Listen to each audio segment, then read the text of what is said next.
Across America and around the world, you're listening once again to the Hour of the Time.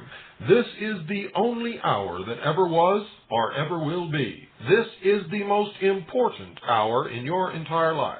For during this hour, you will decide your future and thus our collective future.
Epperson, welcome back to the Hour of the Time. Thank you very much, Bill. It's my pleasure. I understand you've got an intriguing subject to discuss with our listeners tonight.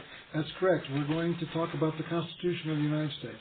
But, Ralph, the Constitution of the United States of America? I mean, doesn't everybody in America understand and know and have a copy of the Constitution? I can't say that. I don't know if they do or do not, but I don't think many people do. Let's say it that way. I would bet my grandmother's underwear that 98% of the American population not only don't have a copy, but probably never read it unless it was in school during their younger years, and even then they didn't really understand what it was they read, with the exception of most of the audience of the Hour of the Time. Those people, I would hope, and I appreciate the fact that have read the Constitution. I think that's magnificent, and perhaps even have a copy that they could get, as we're going to read parts of it ourselves. In fact, we need a copy of the Declaration of Independence and the Constitution, so if you want to, those of you who are listening, if you want to get your copy out, please, let's do so.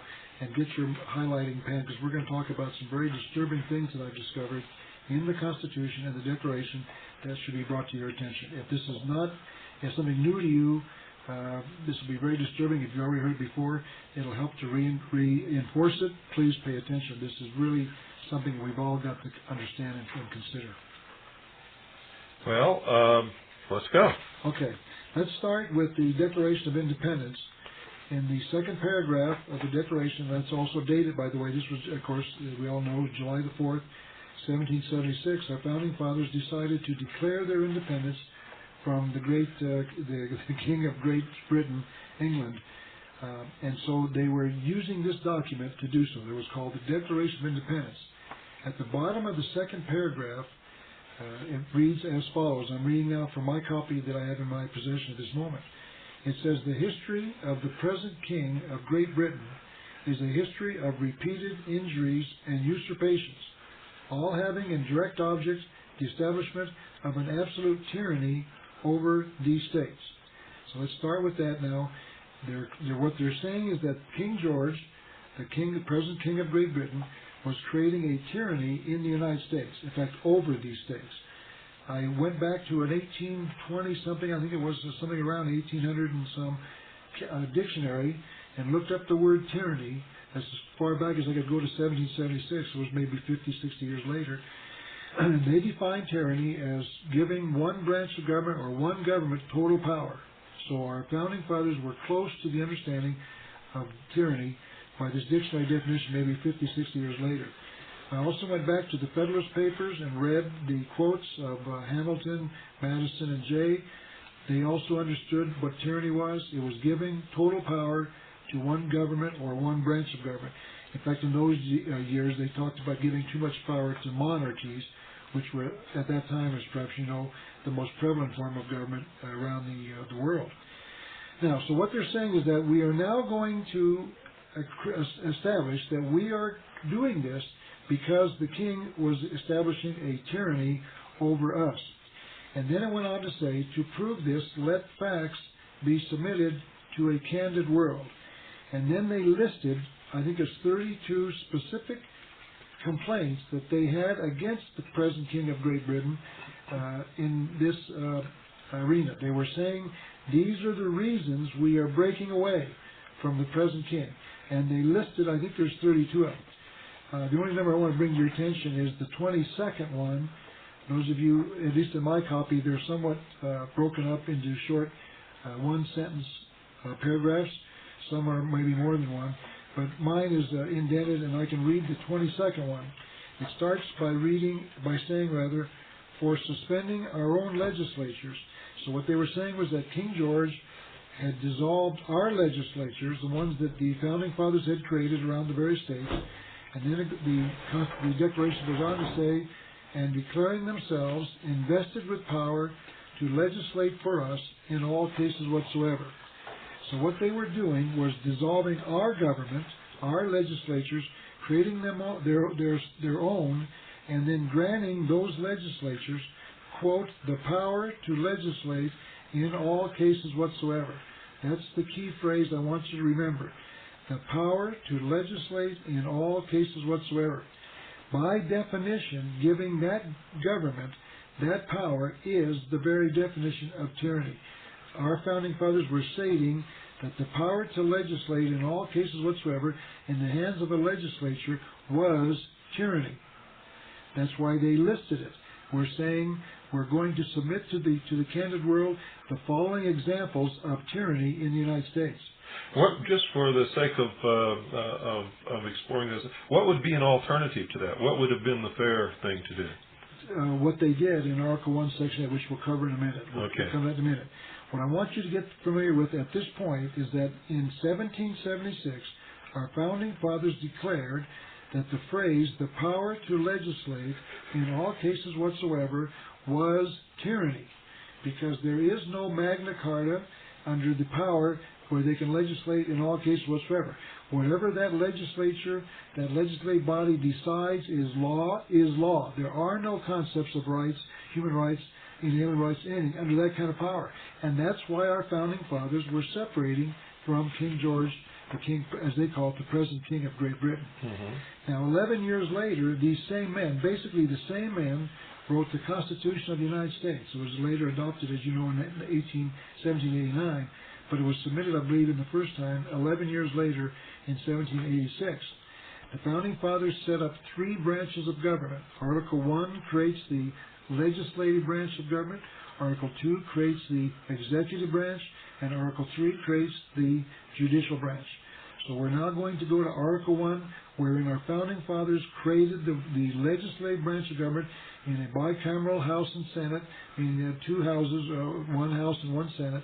And so they're now going to then grant power to that government in Article 1, Section 8. And you can go to that if you will, if you've got your copy in front of you. Let's go to Article 1, Section 8, and we'll now read the powers that our Founding Fathers granted to Congress. Section 8 reads as follows, quote, "The Congress shall have power," and then it starts listing 18 specific grants of power to the federal government, to Congress. The first one reads, "The Congress shall have the power to lay and collect taxes, etc., to pay the debts, etc." The next one is the power to borrow money. This is a condensed form, of course. What we're saying is that our founding fathers tried to limit the power of government to the following specified powers, and they listed 18 of them. Now, those of us who have studied the Constitution, maybe incorrectly, have decided to call these various grants of power clauses. So I'm going to refer to Article 1, Section 8, clause, meaning the number 17, meaning the 17th of the 18. And we're going to read as follows. Congress shall have the power to, and then this is what it reads, to exercise exclusive legislation in all cases whatsoever. So in one case, they're saying we're leaving King George because he's doing this, and once we've left King George, we're going to do the same thing. Exactly. Now notice, Bill, they use the same identical words. Yes. In one case, the king had dissolved our governments, our legislatures, and created their own with the power to legislate in all cases whatsoever. That was called tyranny. 11 years later, Congress shall have the power to exercise exclusive legislation in all cases whatsoever, and now it's not tyranny. Something's wrong. It, to me, is just corroboration that our founding fathers intentionally subverted the very document they wrote. Article 1, Section 8, Clause 17 of the Constitution. Now, this is, to further amplify on this is also very important, and that this is a continuation of this very subject. We've got to find out where they gave this power, because our founding fathers created two separate governments in the United States. Two distinct, separate Congresses. There's only one congressman or one Congress, but they have legislative power over two different governments. Let's go back now to Article 1, Section 8, Clause 17. To exercise exclusive legislation in all cases whatsoever over such districts not exceeding 10 miles square as may by session of particular states and the acceptance of Congress become the seat of the government of the United States. And we're going to stop right there and pause for a moment. So what they're saying is that Congress shall have the power to legislate in all cases whatsoever over the district known as Washington, D.C. That's right. And that government, that Congress in this area, shall be running the government of the United States. That's the second problem. What is the government of the United States? It is the government that Congress is running in Washington, D.C. by itself. Now let's stop right here just for a minute and examine this. We have been told that the cause of the American Revolution was taxation without representation. But here we see that our founding fathers taxed Washington, D.C. without representation, because the people who live in Washington have no congressman, they have no senator. They do vote for president, but as far as Congress is concerned, they have no representation. But they are taxed. By whom? Congress. With what power? The power to legislate in all cases whatsoever.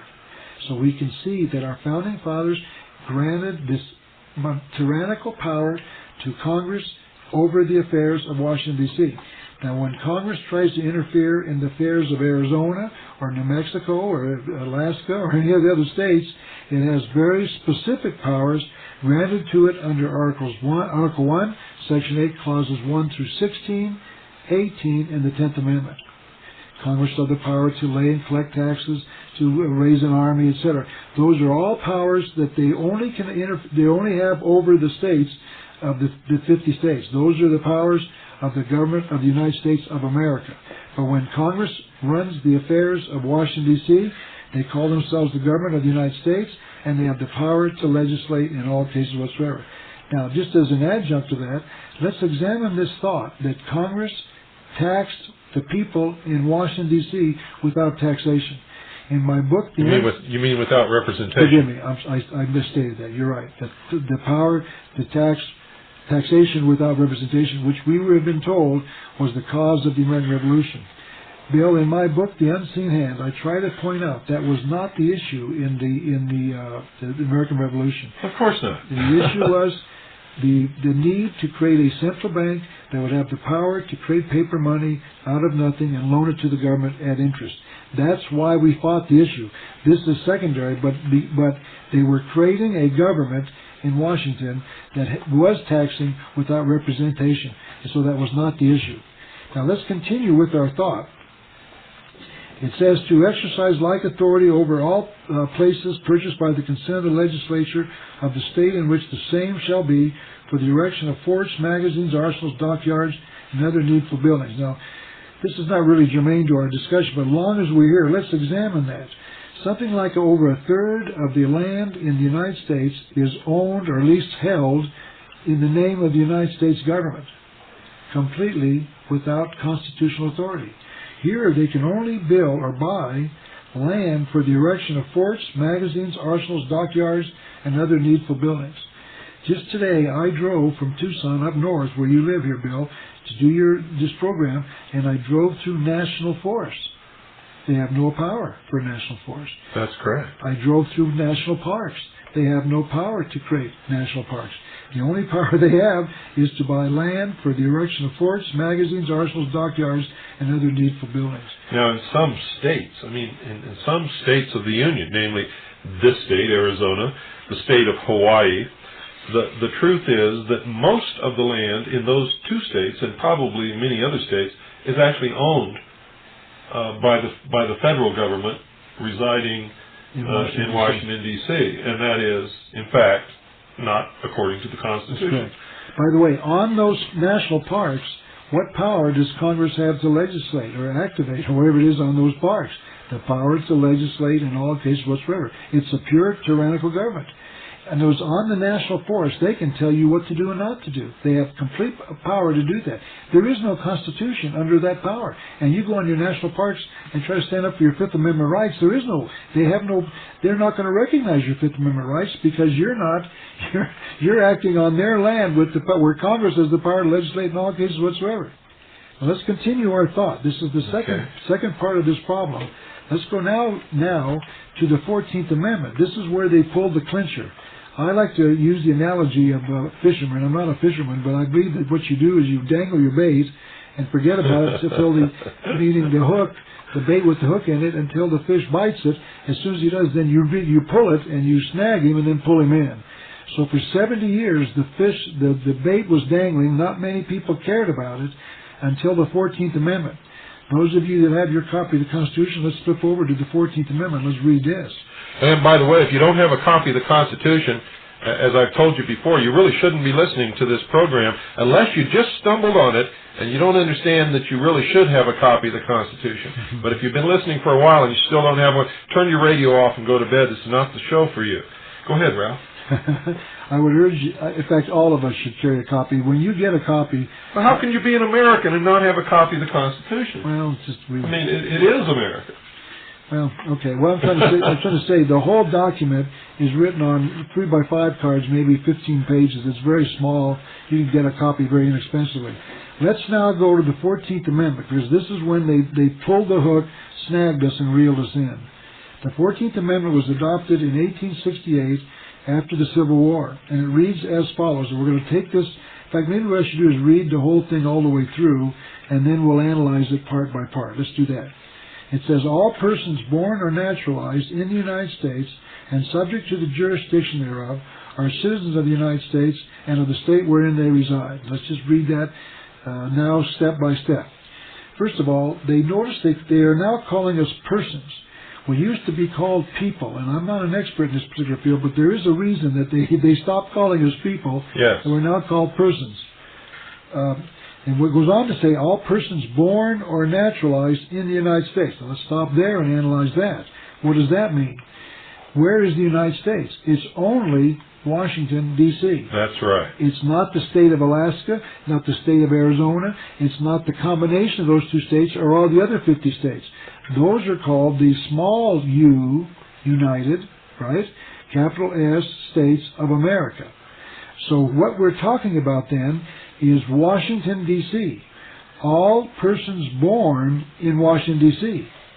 Let's take that step. The second part, which is the first part rather, is a person born there, who was born in Washington, D.C., is ruled by a Congress with the power to legislate in all cases whatsoever, and he's now called a citizen of the United States because he was born in Washington, D.C. But they also included a second group of citizens, those who are naturalized in the United States. Now, what is a naturalized citizen? A naturalized citizen is one who renounces his citizenship in another jurisdiction, another foreign state, a foreign nation, whatever. Someone, let's say, from France who comes to America, gives up his French citizenship and becomes a citizen of the United States. Or somebody from Oklahoma. Well, Bill, don't get ahead of me. Or Michigan. Don't get ahead of me, Bill, please. Let's keep it simple. Let's go back here. What I'm trying to point out is a naturalized citizen is one who voluntarily requests to become a citizen of that government, right? A person from France decides to move to America. He wants to become a citizen of the United States. How does he do that? Voluntarily. Okay?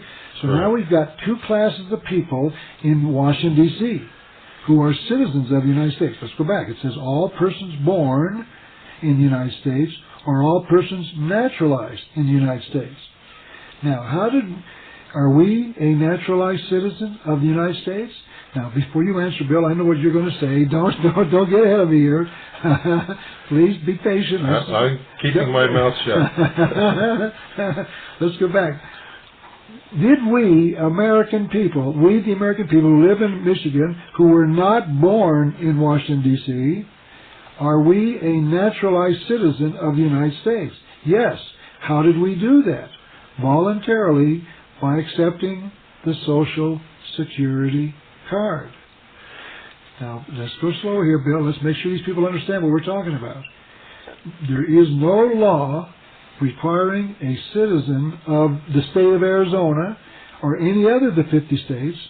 There's nothing in the Constitution that requires you to get a Social Security card. That's correct. And the reason they can't make you do that is because they have no jurisdiction over you. That's correct. And the reason they have no jurisdiction over you is because you've not given them jurisdiction. At least if you're not born in Washington, D.C., I'm going to take my own case. I was born in Tucson, Arizona. So I was not born in Washington, D.C., therefore I'm not a citizen of the United States, but I am a naturalized citizen of the United States by accepting my Social Security card.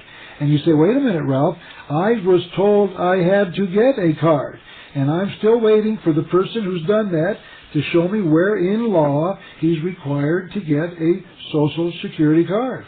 He's not. Why? Because you are not a citizen of the United States. You are a citizen of the state of Arizona, Alabama, Michigan, whatever it is, and you have been tricked into getting a Social Security card because you believed you had to. That's right. Now, let me tell you. How does this happen, Ralph? Well, you're getting ahead of me here. Let me tell one more little story here. I have a friend of mine who just maybe a couple of years ago wanted to have another child to add to his family. He had now learned this point about being a naturalized citizen subject to the jurisdiction of the federal government. He decided not to have his child in the normal, traditional way through the hospitals. He learned he's a Christian, and so he and his wife decided to have their child through natural childbirth, not even seeking a doctor, turning the child over in prayer to God. If God wants a healthy child, He'll produce one. They decided to go through this. They learned the Lamaze thing, all the techniques. He learned how to become a midwife himself, to have the child naturally. At the last minute, they had a complication. I don't know what. That's not really pertinent to the story. But in any event, he debated whether to go to the hospital. He went to the hospital. They delivered the child naturally. Fortunately, both mother and daughter are doing fine now. The child's 2 or 3 years old. But they were told they had to get a Social Security card or they couldn't get their child out of the hospital. That's what they tried to avoid, and they weren't able to succeed. Ralph, they did the same thing to us when Pooh was born, when we refused to fill out and sign the birth certificate. Yes. Wow. They told us we could not take our child home.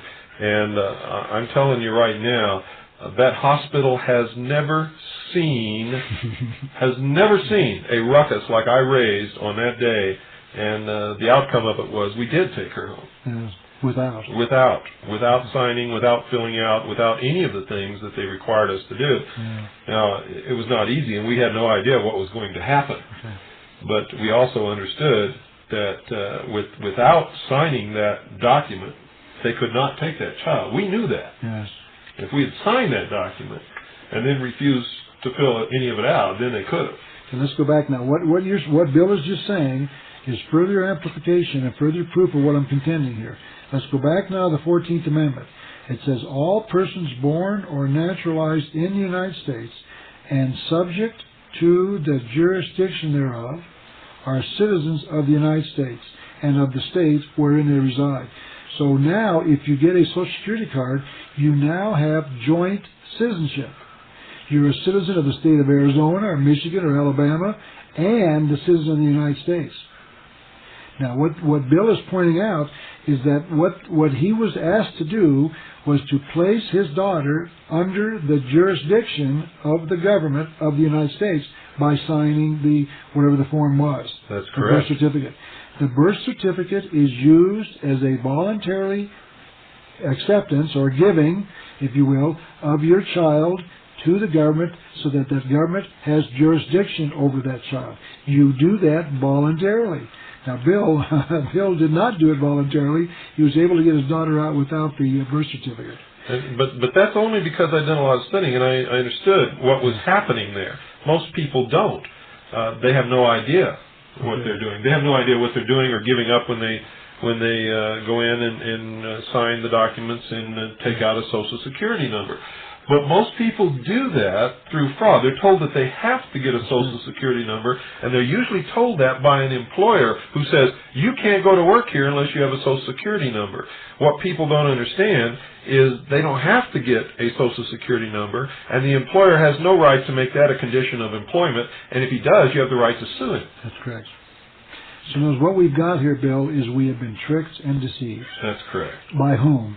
Our founding fathers and those who wrote the 14th Amendment. But they knew that in the beginning when they talked about this as being the, quote, great experiment, unquote, and they talked in all of their correspondence and their letters, they knew that we would not be able to keep our sovereignty or keep our creator-endowed rights under the protection of the Constitution. And they talked about the fact that the people will give it away in exchange for some benefit. Okay. That's exactly right. What you just said is true. Now, let's go back to what Bill just tried to say. I'll say it in my language, just as amplification of what Bill said. What he just said was that we have given away our sovereignty over ourselves for a benefit. What benefit? The Social Security provisions later on in our life. They've tricked us with what they call the bait and switch thing. They've given us this promise of taking care of us in our old age if we will give up our sovereignty as citizenships. That's right. And this has its roots in the common law, where the common law says that anyone who accepts a benefit from someone else gives up their freedom because the person bestowing the benefit has the right to determine how the benefit is going to be used. Yes. Okay, now let's take one of the most common challenges to what we just said. They said, wait a minute, Ralph, come on, let's get back to Article 1, Section 8. You'll read here that Congress only has these certain powers. It doesn't have this broad power you say it does. And let's go back to Article 1, Section 8, and we'll read just parts, once again, of these grants of power that those who claim that this is all constitutional, what they're doing even today is constitutional. And let's go back to the powers that our founding fathers granted Congress. Like the power to lay and collect taxes, to borrow money, to regulate commerce, to establish naturalization laws, I'm abbreviating these, to coin money, punish counterfeiters, post office, etc.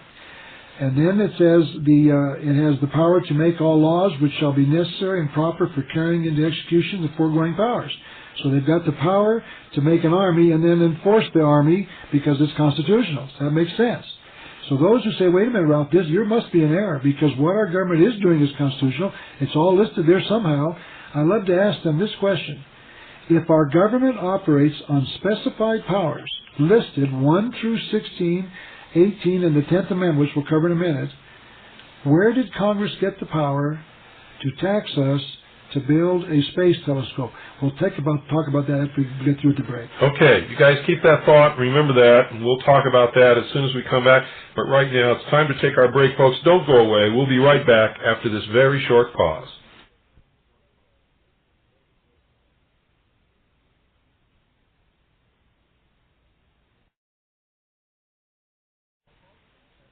Hello, folks. That break didn't take very long, and those of you who are in tune with this show know exactly what I'm going to talk about now. My question to you is this.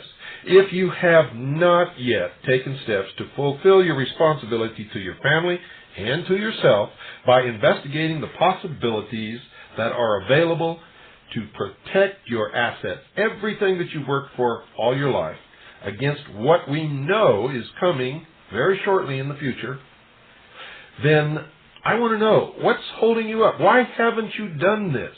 What is wrong with you? Are you going to be the person sitting on the corner when I walk by, crying your eyes out, saying, somebody's picking on me because I've lost everything that I had because of inflation, economic collapse, depression, all of the things that we're expecting to happen? Now, recently, Mr. Greenspan, and you know who he is. If you don't, again, you're listening to the wrong program, testified in front of Congress on C-SPAN. If you were watching it, you heard him say that they could no longer hold inflation in check, that they were expecting, more or less, runaway inflation.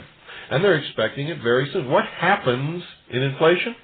The value of the dollar declines, which means whatever you own loses value, and in order to buy a loaf of bread, you must have more dollars to buy the same loaf of bread that less dollars would have bought a week before.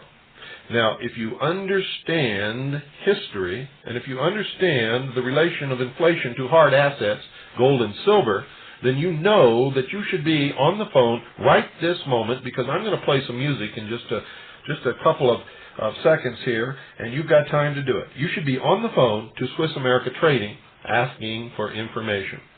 You owe it to yourself, and if you're a listener to this show, if you derive real worth from the hour of the time, then you owe some loyalty to Swiss America Trading, because they pay for this airtime. None of the money goes in my pocket. That's not the purpose of this show. The money they spend pays for this airtime because they believe in the hour of the time. They believe in the message that we're putting out to the world. So get up off your butt right now and call 1-800-289-2646. Don't procrastinate. Don't mess around. I don't want to hear your crying. And if I do, I won't have any sympathy for you. You all know me by now. I'm trying to get you moving. I'm trying to get you prepared. I'm trying to wake up the sheeple, empower the people, and say freedom for the world. Call now 1-800-289-2646. That's 1-800-289-2646. Tell them that you listen to this program, The Hour of the Time. Mention my name, William Cooper, and you'll receive a free newsletter on protecting your future. Call now, 1-800-289-2646. That's 1-800-289-2646. Folks, by protecting your future, you're helping to protect the future of this radio broadcast, The Hour of the Time, and freedom for the world. Call now, 1-800-289-2646. That's 1-800-289-2646, and you'll be glad that you did.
Before we get back into the program, folks, I want to let you know that Ralph has done an awful lot to help wake the sheeple, empower the people, and save freedom for the world, just like I've been doing.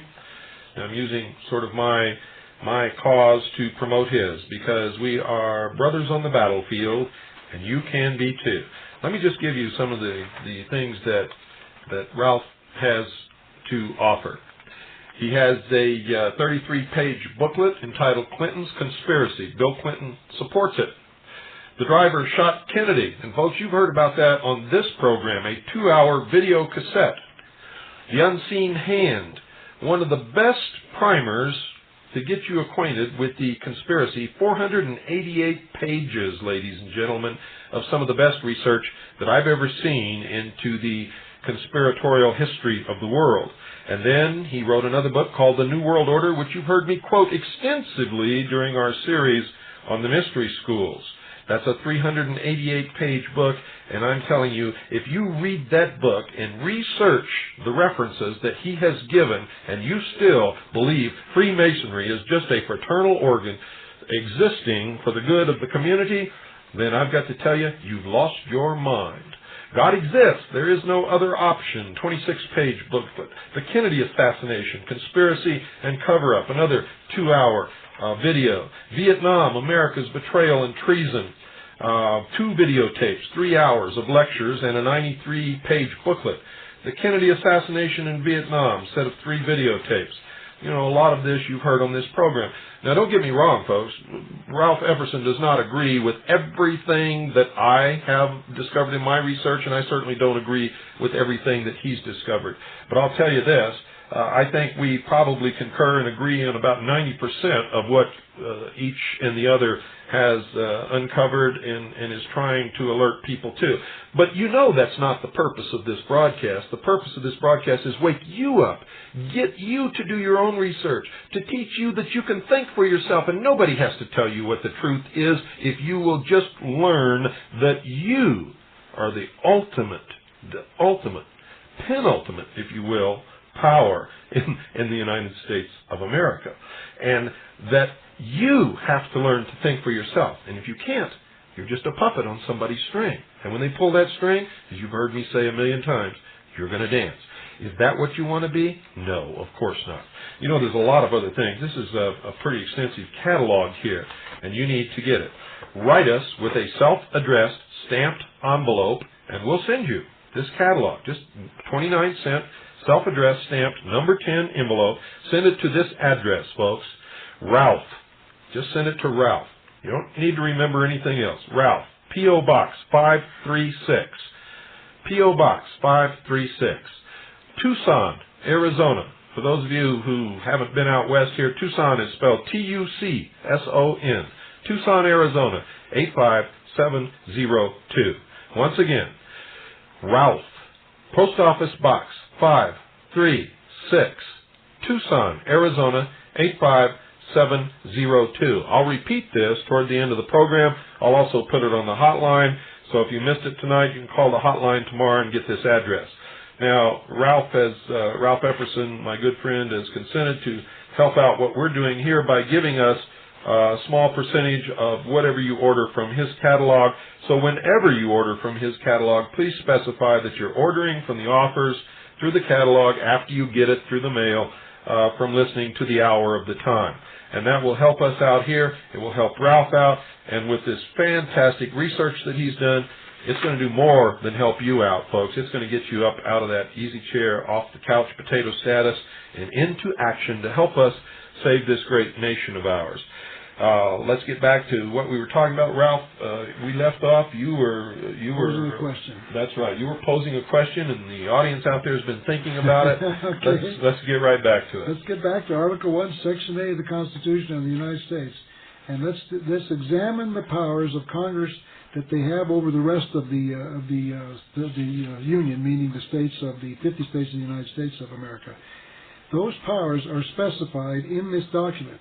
Like I said before, the power to coin money, to establish post offices, promote science, to declare war, raise and support armies, provide and maintain an army, etc., a navy, etc. These are all spelled out. And then the 10th Amendment says something to the effect that, in fact, I'll read it, the power is not delegated to the United States by the Constitution, nor prohibited by it to the states or reserved to the states respectively or to the people, which means if we didn't give you the power, you don't have it. So those who say, wait a minute, Ralph, I'm sure that when Congress takes this action, it's all constitutional. I'd love to ask them this question. If this is true, where did our founding fathers list the power to tax the American people to build a space telescope? The Hubble Space Telescope, orbiting the Earth right now, was built with taxpayers' money. Never mind that it doesn't work. But where did our founding fathers envision such a thing? If you could play Buck Rogers and go back to the founding of the nation, and when they were writing the Constitution, say, gentlemen, I'm from your future. I want you to empower Congress to have the power to tax the American people to build a space telescope. They would have said, what? What is a space telescope? You mean space meaning something in the air someplace? You're going to get something up here, it'll fall to the ground. And what is a space telescope? What is a telescope? We mean something that's going to take pictures? Look at things? What are you talking about? They would have had no idea. Our founding fathers could never have envisioned such a thing as a space telescope. But ladies and gentlemen, you and I, and we all know it's there. How did it do it? Under Article 1, Section 8, Clause 17. It's a constitutional grant of power to exercise exclusive legislation in all cases whatsoever. They decided they wanted to do it, and they did it. But just for those who are maybe confused out there, it's the power to legislate in all cases, but only within the geographical boundaries and over those citizens of that area called Washington, D.C., and property that has been deeded and ceded and owned by them constitutionally. Is that correct? Well, that's true, except with one more comma, a naturalized citizen who's given them the power to legislate in all cases whatsoever. Correct. And that's you and I. That's the point I want to make. We have given them our sovereignty to Congress under this grant of power. We have now become a naturalized citizen of that government, and the power they have over us in our state of Arizona, or wherever we live, is the power to legislate in all cases whatsoever. That means that they can tax us to build a space telescope because we've given them that power under Article 1, Section 8, Clause 17. You could list probably 90% of what the federal government's doing today and argue where is that listed in the Article 1, Section 8, the remainder of the section. Now, we know, and our forefathers argued, that the rights that we have are not rights granted by the Constitution, but our Creator-endowed rights. Correct. Now, if they're Creator-endowed rights, how in the world could we give them up? I mean, how do you give up something that was given to you by God? Well, we can do that. You can give up your rights to God if you choose. That's what they're saying. Your rights are inalienable. Only you can give them up, or God can take them away. Government has no power to take them away, and they didn't take them away, Bill. You gave them. I don't mean you maybe personally, but let's say you collectively, all of us, we gave up our inalienable rights because we have the power to do that. They belong to us. Well, not really give them. We don't have the power to give them up, but we have another power that was also given to us, was granted as not being taken away from us in the Constitution. We have the right to contract. Okay. And that is, in fact, really what we're doing. We're contracting those rights away. Okay, I won't argue. We're both saying the same thing. You're saying that the right to contract, they've asked us to form a contract with the government. That's right. And when we did that, we thought we had to form the contract by getting our Social Security card. Yeah, I hope you don't misunderstand. I'm not trying to nitpick with you, but there's a lot of people out there that don't understand what we're talking about. And what I'm trying to do is focus in so that where I might understand it, and you understand it, and both of us sitting here know exactly what we're talking about, there's somebody out there shaking their head and say, what do you say? Okay, let's take the next step about this, and then I want to get into Ross Perot. Okay. Let's talk briefly about this grant of power that we've given them. One of the other things that we've given them is the power to tax us under the income tax.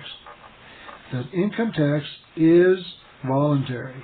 Have you talked about this in the past on your program? Oh, have I talked about it? Have I talked about it, folks? Let me hear. I want to hear the yell all across. Let's hear the big cheer all across the country. Boy, have we talked about it. Let's talk about, for those who have never heard this before, or let's reinforce it again so that they make it abundantly clear, there is no power to tax us directly under the basic Constitution of the United States of America. In fact, the Constitution specifically forbids a direct tax. That's correct. And specifies exactly the taxes that can be levied and exactly how and only how they can be levied. That's absolutely correct.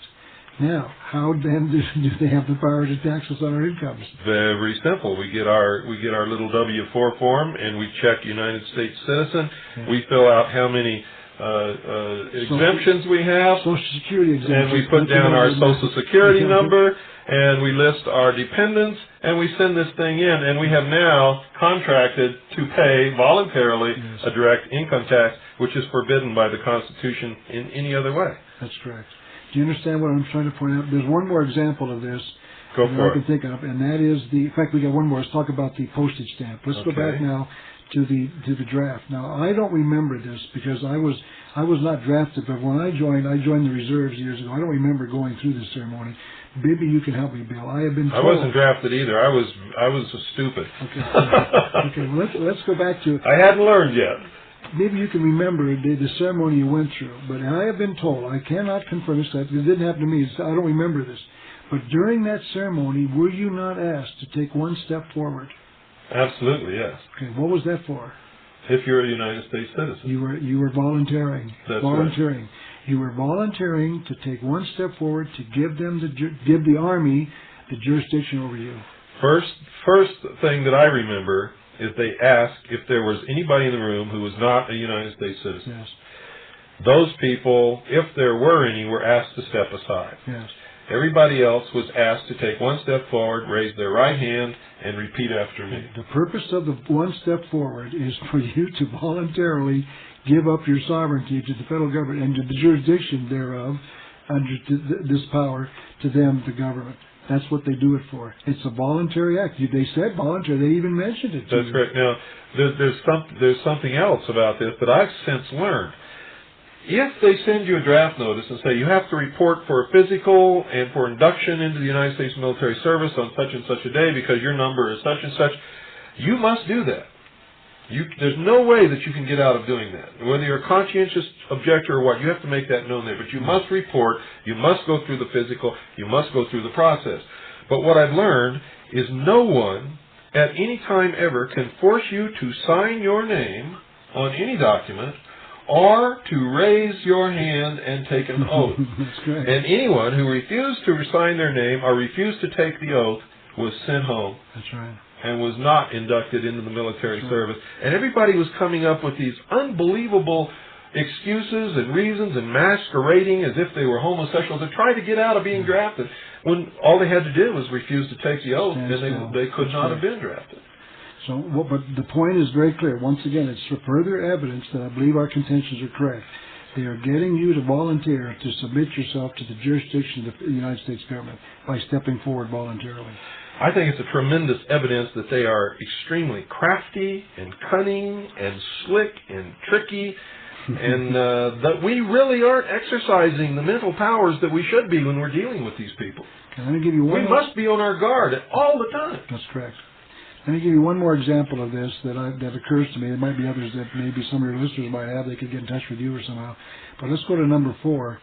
Example number 4 is the use of the postage stamp.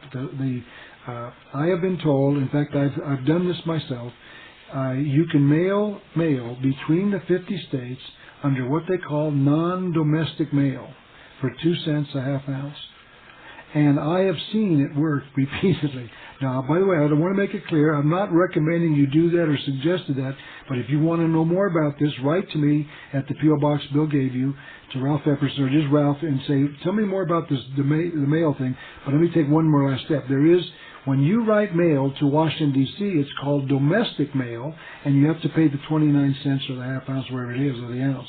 But if you mail inside the United States, those are the United States of America, the 50 states, it's only 2 cents, half an ounce, and the post office is accepting this stuff without question, even today. From like Tucson, Arizona to Birmingham, Yes, Alabama. 2 cents a half ounce, because it's inside the United States of America. That's right. It's not going to a foreign nation, a foreign government called the government of the United States. And it's also called drop mail, isn't it? I don't know about something that. like that. Could be. But if you want to know some details on that, just drop me a note and at the P.O. Box Bill gave you, and I'll give you some further details. This is really I've got to warn you, though, it doesn't work all the time. I have been, and I did this, by the way, when I lived in Camp Verde. Somebody sent me a non-domestic letter with a 2-cent stamp on it. When I went to the post office, I found this little yellow slip in my box. I went up and handed it to them. They said, "Oh, you have 27 cents postage due." And I looked at it. It was clearly labeled non-domestic mail. It had the law clearly stated, and it had a 2-cent stamp on it as required by law. And I said, "I'm not going to pay 27 cents. I want my mail. And if you refuse to give me my mail, I'm going to sue you for interfering with the delivery of my mail under the law, which is a felony." And this really created quite a consternation because they didn't know what to do. They didn't want to be sued. They didn't want to be charged with a felony, and they didn't want to be liable for interfering with my mail. At the same time, this letter had been intercepted by a postal inspector who had directed them to collect 27 cents. Well, what eventually happened was that I filed suit in small claims court for 27 cents. And the post office paid me my 27 cents. Well, there's a friend of mine, and I will not name him on your program, Bill, if you don't mind. That's okay. But I have a friend of mine who tells me that he's got the papers that you used and the procedures you used to object as you've done, so maybe not in the same procedure, but to guarantee that you get your mail for 2 cents. So once again, if you want to know about this, drop me a note. The P.O. Box Bill will give you. Now let's talk now about this individual by the name of Ross Perot running around the United States talking about we the people being the power of this government. If I may, I'd like to start with the example of Ross Perot, who spoke in Tucson, Arizona, just about maybe 3-4 weeks ago, something like that. He came to our city. It was advertised as an open speech, so a lot of us went to hear him. After he got through with the amenities of saying how nice it was to be in Tucson and what a great group he looked like, and he's buttering us up for his campaign run maybe in 2 or 3 more years, the first words out of his mouth were, "We are the boss." That's his lesson. He's telling us we are the boss. And I started to almost cry because I said, Ross, under that kind of, I was not able to ask him this question. There was 2,500 of us in the auditorium. Yeah, but we know what you mean. You were thinking that. You wanted to ask him, right? You bet. If I could have, in fact, I even told you that he was standing up and challenging him, even getting thrown out to make my point. We are not the boss. Let's go back. What is the purpose of the Constitution, Ross Perot? If we are the boss and we decide in all things, who needs a Constitution? What's the purpose of the Constitution? To limit government, period. That's right. So Ross Perot saying we don't need the Constitution. We shall decide in all things. And let's take the second thing. Ross Perot's advocated during the campaign of 1992 that all of us be given or buy or somehow get a little electronic device. He wants to, if he was president, he'd get on the air and tell us, here's the problem we've got, and here's these suggested solutions, 2 or 3, and you can push a button for which one you want to do, and then when we all decide together, the majority sides, that's what we'll do. That's the way to do it. And which tenet of the Communist Manifesto is that? Go ahead, which one? It's the one called one man, one vote. One vote. This is a republic. Democracy is a code word for socialism. And if you really want one man, one vote, and you want the people to decide everything by a popular vote, you have no idea what a can of worms and what kind of oppression you're going to open up. Because whoever is the majority will get rid of the rest. Exactly.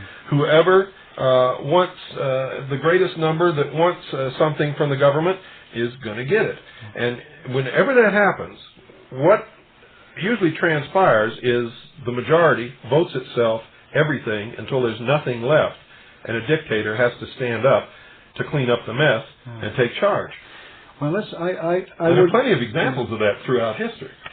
2 things I'd like to comment about Ross Perot. Number one, I would have loved to have asked him this question. If he believes that we are the boss, let me ask him this question. I live in Tucson, which is part of Pima County, which is probably 3/4 desert and 1/4, houses and buildings and cities. So let's just presume in our little example that during this Ethiopian famine, our government benevolently decided to help these people. Let's just make it a 500,000 of them, and they moved them to Pima County because it's similar terrain, desert, and they gave them water and everything they needed to survive. Yeah, they go from a place where there's no food to a place where there's no water. That makes sense to me. Remind me to ask you why you're living there, Ralph. in my example, they even give them the water bill. So come on, these people are now able to survive in Pima County. And let's just say that after 5 years, they become naturalized citizens, the majority. And let's just say that of the 500,000, 400,000 were adults able to vote, let's say. And they went to the county government and said, listen, we are now the majority in Pima County, and we want to make cannibalism legal. Ross, what's the answer? We are the people. We are the boss. The majority of the people in Pima County would make cannibalism legal in Pima County. Sure. Ross, we're the boss. Or we don't like blacks, let's kill them all. Yeah. Ross, what is to prevent that from happening? The Constitution of the United States. That's correct. Why? Because the Constitution says Congress shall pass no law restricting man's right, his inalienable right to life, liberty, and property. Notice what happened. If we advocate what Ross Perot is advocating and we support him, we've lost the Constitution, because we, the people, will start making laws that violate the rights of individuals. Well, he has said on many, many occasions, not just one, but many occasions, that the Constitution is old, it's outdated. It was created over 200 years ago by a bunch of old men who were not acquainted with the problems of the modern day and could not have foreseen these problems, and that the system doesn't work, and that we have to completely redo the whole system. He is advocating a constitutional convention to redo the supreme law of the land, the Constitution. All of these people are leaving out the part that the Constitution is a living document. It can never be too old or outdated. And the fact that it is not being changed or has not been changed means that the procedure that's set into place whereby we can change it if it's necessary has not been called forth, because we don't believe that it's outdated, we don't believe that it needs to be changed, and we don't want anybody messing with it. So who really is Ross Perot? Well, maybe we'll answer that towards the end of the program. Let me tell you what we did in Tucson about Ross Perot's appearance at the University of Arizona auditorium. This is me, and I did this, Ralph. I printed up a flyer, one-page flyer, just very brief. I said, Ross Perot balanced the budget by enforcing the Constitution. And I listed on that sheet of paper the 18 grants of power, actually 17. I deleted Article 1, Section 8, Clause 17, and asked Ross Perot to enforce the Constitution and eliminate government, at least parts of it. Thanks very much. Fantastic. Ralph, I want to thank you for being our special guest tonight. Again, folks, send for this catalog. You've got to read, you've got to read The Unseen Hand and his other book, The New World Order, which I have quoted from many times on this program. It is a must for anybody who's trying to understand what's going on in the world today. Send for this catalog, send a self-addressed, stamped, size number 10 envelope to Ralph. Post Office Box 536, Tucson, Arizona, 85702. That's Ralph.